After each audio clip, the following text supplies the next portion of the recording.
Hi friends, welcome back. स्वागत है आपका एक बार फिर से गुरुकुल क्लासेज में। और आज की अपनी क्लास में हम फ्यूचर टेंस के बारे में बात करने वाले हैं। फ्यूचर का मतलब हो गया भविष्य। और तो आज हम फ्यूचर टेंस के बारे में बात करेंगे। तो फ्यूचर टेंस के भी और टेंस होंगी, जैसे ही 4 प्रकार होते हैं, जिसमें जो पहला जो टेंस होगा वो होगा हमारा फ्यूचर सिंपल टेंस। तो हम देखते हैं कि जो फ्यूचर टेंस का जो फर्स्ट जो प्रकार होगा वो होगा फ्यूचर सिंपल टेंस। अब फ्यूचर सिंपल टेंस में हम ये देखते हैं कि इसके भी हर टेंस की जैसे ही 2 कॉन्सेप्ट होंगे, और फर्स्ट जो कॉन्सेप्ट होगा उसमें हम इसका हिंदी रूप जानेंगे। हिंदी रूप के बारे में चर्चा करेंगे कि हिंदी में इसके वाक्यों को कैसे हम बनाते हैं, कैसे इंग्लिश में कन्वर्ट करते हैं, क्या तो इनकी पहचान होती है, क्या हेल्पिंग वर्ब्स होती है, etc। तो सबसे पहले हम देखेंगे कॉन्सेप्ट नंबर 1।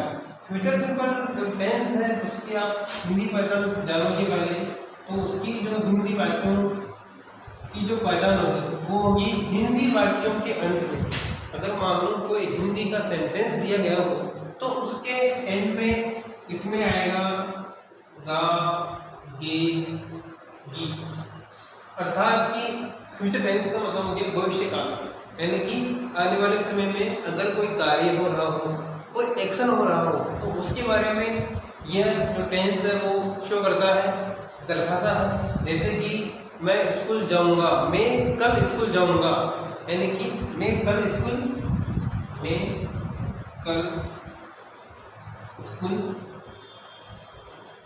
जाऊंगा। तो यहाँ पर कल जाने की बात हो रही है, आने वाले समय में जाने की बात हो रही है, और वाक्य के एंड में गा आ रहा है। अगर मान लो मैं कल स्कूल जाऊंगी आएगा तो भी गी आ जाएगा, तो गा गे गी। और वे क्रिकेट खेलेंगे, इस प्रकार से उदाहरण देते हैं। तो उसके लास्ट में गे आ रहा होता है। तो ये इस चीज को शो करता है कि ये क्या है, कि ये फ्यूचर सिंपल टेंस है। अब हम इनकी हेल्पिंग वर्ब की बात करते हैं। फ्यूचर सिंपल जो टेंस है उसकी जो हेल्पिंग वर्ब होगी वो होगी, एक तो विल होगी और एक सेल होगी।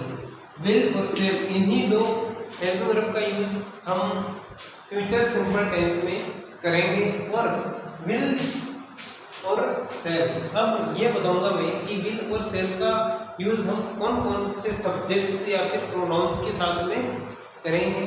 तो आप सीधा सा देखिए कि जो सेल है उसका यूज आई और वी के साथ में किया जाता है। ओनली आई और वी के साथ में ही सेल का यूज किया जाता है।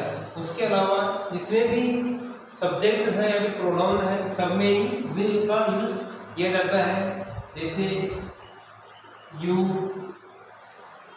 दे, ही, सी, इट,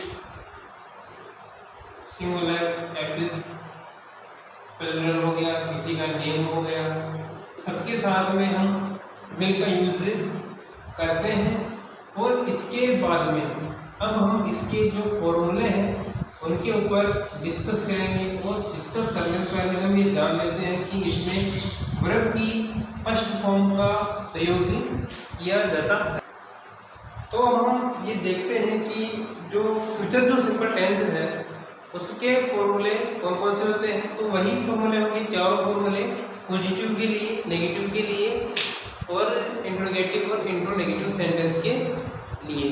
तो पहला जो फॉर्मूला होगा इसमें हम subject plus will shall plus V1 और ऑब्जेक्ट का यूज करते हैं। उसके बाद में ये तो अपने पॉजिटिव के लिए हो गया। अब subject plus will shall plus not का यूज हो गया और V1 का यूज होकर ऑब्जेक्ट लग गया, तो ये हो गया हमारे नेगेटिव सेंटेंस के लिए। अब इंट्रोगेटिव में वही add to verb will shall को अपने को आगे लेना है। उसके बाद में जो सेल्स फॉर्मूला है वो यथावत रहेगा।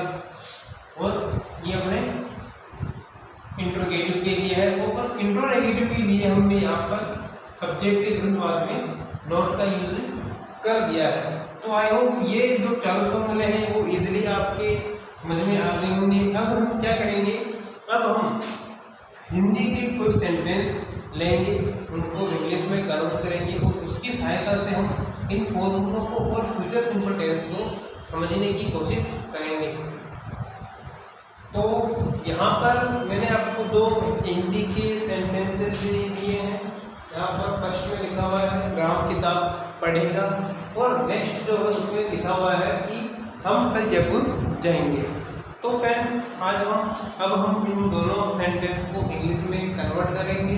तो देखिए किस प्रकार से हम फ्यूचर सिंपल में जो सेंटेंस है उसको हम कन्वर्ट करते हैं। कि जैसे सब्जेक्ट दे दिए इसमें राम, अब राम एक लड़का है, तो उसके साथ में हम विल जो एक्शन वर्ब है उसका यूज करेंगे।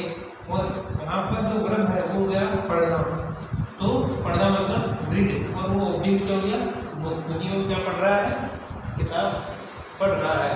तो इसकी इंग्लिश हो जाएगी राम विल रीड बुक। अब हम इसका नेगेटिव बनाएंगे, तो Ram will not read book. अगर इंट्रोगेटिव बनाना चाहें तो विल को हम आगे ले लेंगे, विल राम रीड बुक, क्या राम किताब पढ़ेगा। और अगर हम इंट्रोगेटिव करना चाहते हैं तो हम राम की जस्ट बाद में यहाँ नोट का यूज करके शेष जो सेंटेंस है उसको वैसा का वैसा ही उतार देंगे। तो इस प्रकार से ये अपना सेंटेंस कंप्लीट होता है।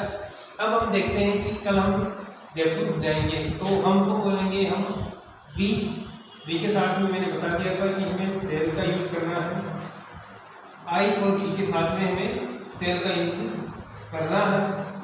अब जाने की बात हो रही है तो we shall go, we shall go to, object है Jaipur, we shall go to Jaipur. अब कब जा रहे हैं, कल, यानी कि आने वाले कल की बात हो रही है, तो उसको बोलेंगे हम टुमारो,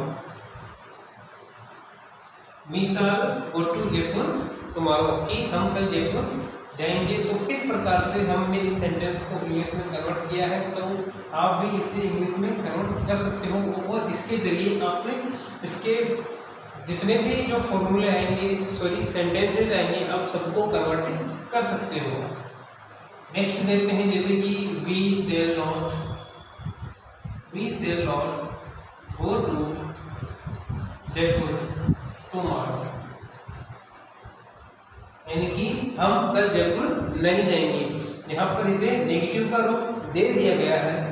जैसे हम इसे इंट्रोगेटिव सेंटेंस का रूप देना चाहें तो हमें सेल को आगे ले जाना होगा।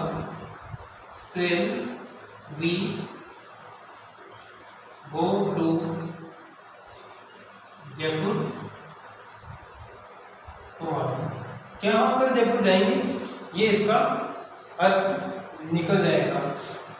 तो इस प्रकार से जो आज का जो कॉन्सेप्ट नंबर फर्स्ट था उसमें हमने फ्यूचर जो सिंपल टेंस है उसका कॉन्सेप्ट फर्स्ट जाना है। इसमें हमने हिंदी सेंटेंस और इसकी हेल्प वर्ब्स और फॉर्मूलेस और हिंदी बाजार आदि के बारे में जानकारी मिली है। अब कल हम इसके अन्य रूल्स या फिर एडवर्ब्स के बारे में कॉन्सेप्ट नंबर 2 में जानेंगे। तो आपको अगली जो क्लास है उसे अटेंड करना है, और मैं इस क्लास को भी पूरी अटेंड करना है।